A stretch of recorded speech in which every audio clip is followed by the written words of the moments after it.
Red Bull are record breakers in terms of getting people tuning off in their drones, and as well, it's 12 in a row. Never been done before, and you know what? If you look back at last year's Brazilian Grand Prix, they won the previous, 8 before that? So realistically, if they won that, we'd be looking at like 21 in a row. I mean, it may never be done before, but I'm kind of surprised Mercedes didn't do it. Yeah, but hybrid era, a lot more unreliability these days when the cars really break down. Uh, That's just the way it is, and for Red, I Plus, honestly, you could argue maybe if Rosberg and Hamilton weren't competitive, then they maybe would have wrapped up 12 wins in a row.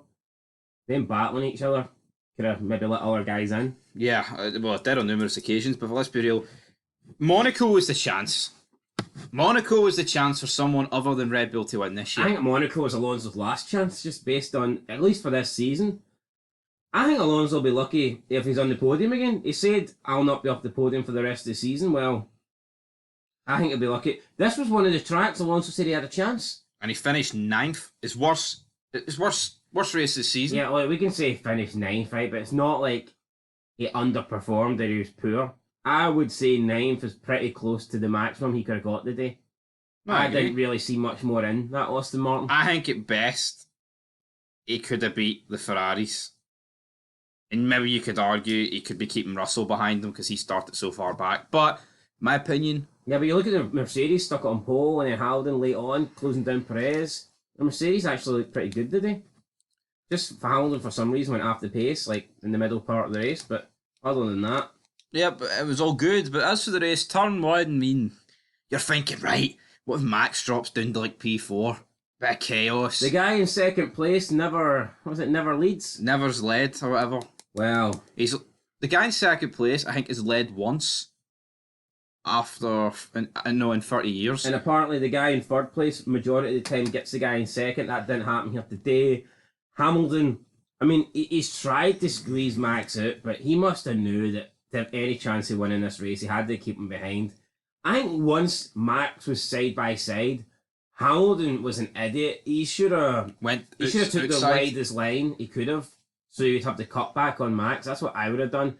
Now you could argue the wider you go, you're in trouble. Maybe you could be collected by a car if somebody, breaks too deep into the corner. But just the way they went into that turn, Hamilton was never going to come out ahead of Max. No. He needed to be taken as wide as possible, then do the Fernando Alonso cutback.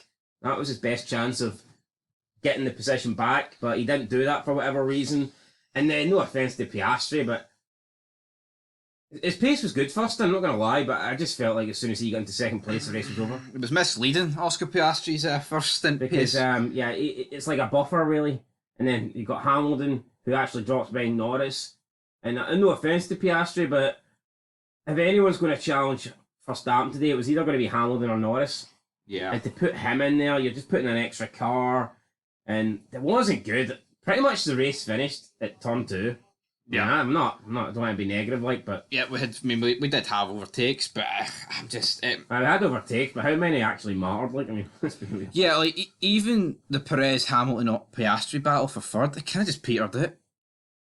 As soon as it was about to get interesting, Piastri and Perez pit at the same lap, and I thought, Piastri's favourite now, because McLaren's good on the mediums, and then Perez went, no. And I don't want to hear Nico Rosberg or whatever say that Sergio Perez is dead an outstanding drive today. His fastest lap was 1.7 off Max. That is fucking unforgivable, I'm sorry. I would say it was acceptable today. It was an acceptable performance. He finished 38 seconds behind him. I know he's overtaken, he's I'm battling. not denying that. I wouldn't even go as far as saying he did good today. It was the bare minimum. I think it was passable. I'll give him pass marks. But I've heard people say, oh, what an exceptional recovery drive, and I'm thinking, no. I mean, definitely not. We'll put it this way, right? Say Perez leads after turn 1, and Max started with Perez. Perez wins. I think Max wins. Max wins this race, guys. And as for the race, yeah, both Alpines are at turn 1. I mean, Alfa Romeo. I don't care if Alpine double DNF'd. The worst team of the weekend's Alfa Romeo, starting 5th and 7th. Yeah, for them not to get any points. And I honestly think if you get a normal couple of corners and they get off to a decent start, I actually think they beat the Aston Martins. Well, that's what I'm saying. Yeah, I mean Alonso got ninth, but I don't think there was any more than him. He was kind of lucky that Like, both you, Alfa Romeos got took out. yeah, if you actually look at it, yeah, like their fastest laps weren't exactly spectacular, the Alfa Romeos, And maybe they but just had better pace and quality than they did race. But I still think they should be getting points. It's a disaster for them really. it is You can't be that good in quality then in race day get nothing. To not even score points with one car, is considering unforgivable. where they were, that'll probably be as high as they qualify this season. I can't imagine they'll do any better.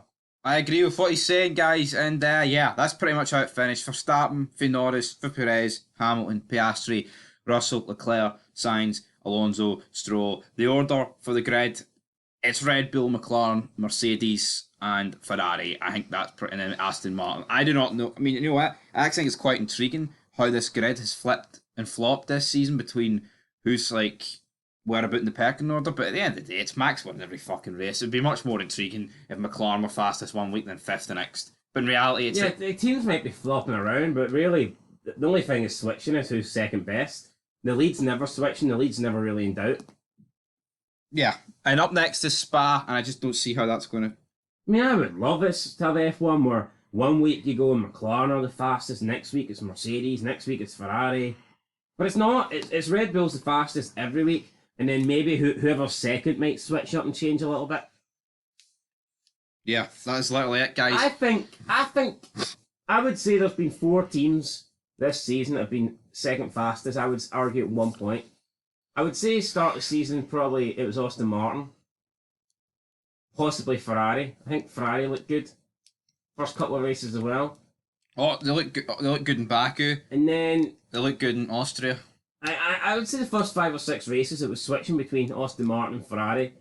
Then it looked like Mercedes were beginning to improve, but now it looks like McLaren are arguably the go-to Yeah. team. So I'd say second, so. So it's like strange. I'd say so, guys. But that's us done. We'll be back very soon for Spa. Spa's this week. Like Ferrari finished what 5th and 6th today. No, 7th and 8th. I mean 7th and 8th, but Nowhere. you can't really say they should have done better. That They was finished further behind Norris, and Norris finished behind Verstappen. That's massive. That's not. and that was about as much as they could get out the car. I don't think Ferrari had anything left. I don't think you can say, all right, they fucked up Leclerc a little bit, but all that would do is put Leclerc in front of Sainz. I don't think a perfect pit stop moves Leclerc up the grid. I agree with that. But anyway, guys, that is it for this video. Until next time, F1's deed.